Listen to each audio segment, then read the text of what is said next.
दौडिरहेको धावक एक्कासी रोकिन सक्ला।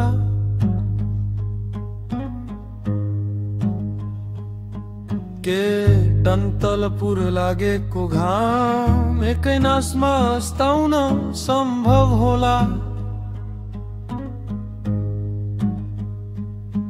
अनि के मनका भावहरू एकै सासमा प्रस्तुत गर्न सकिएला।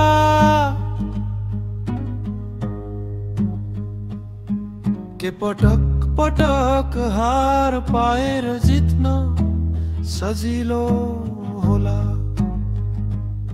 तर अन्तत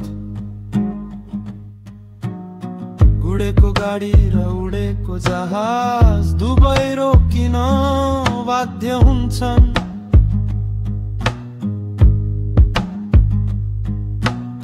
भुकिरहेको कुकुर र बोलिरहेको मानिस पनि शान्त हुन्छ।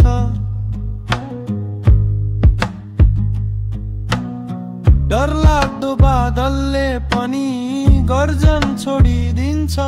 सधैँ हार्नेले पनि जित्छ। दिन पनि बित्छ, रात पनि मर्छ, अनि घाम पनि अस्ताउँछ। तारा नि झर्छ।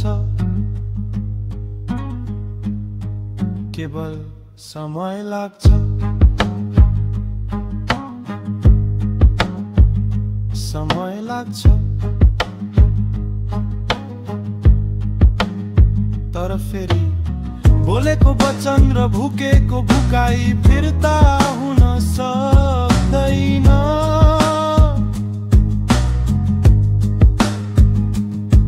न त लागेको खत नै निको हुन सक्छ।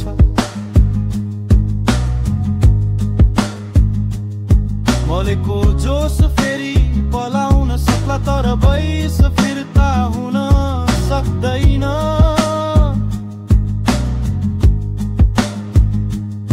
मुटु बदलिन सक्छ, तर भावना त अविरल नै हुन्छ। रवैया फरक हुन सक्छ, तर नजर उस्तै हुन्छ।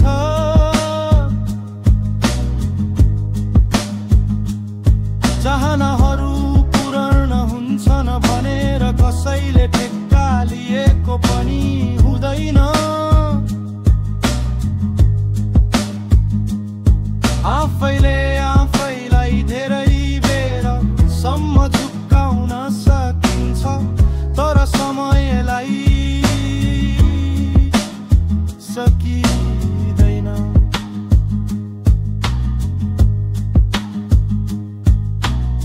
सांसारिक मोहको जालमा फसेर धेरै बाँच्न पनि सकिँदैन। समयको चाल र जीवनको चोला अनुसार हिँड्न सिक्न पर्छ।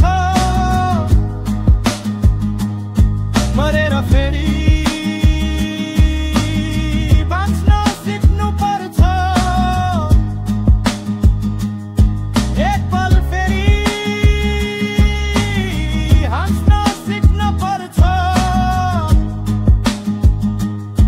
झरेको पातलाई टिपेर सजाउनु छ, आफ्नो खुसियालीलाई पाउनु छ, गुमाउनु छैन।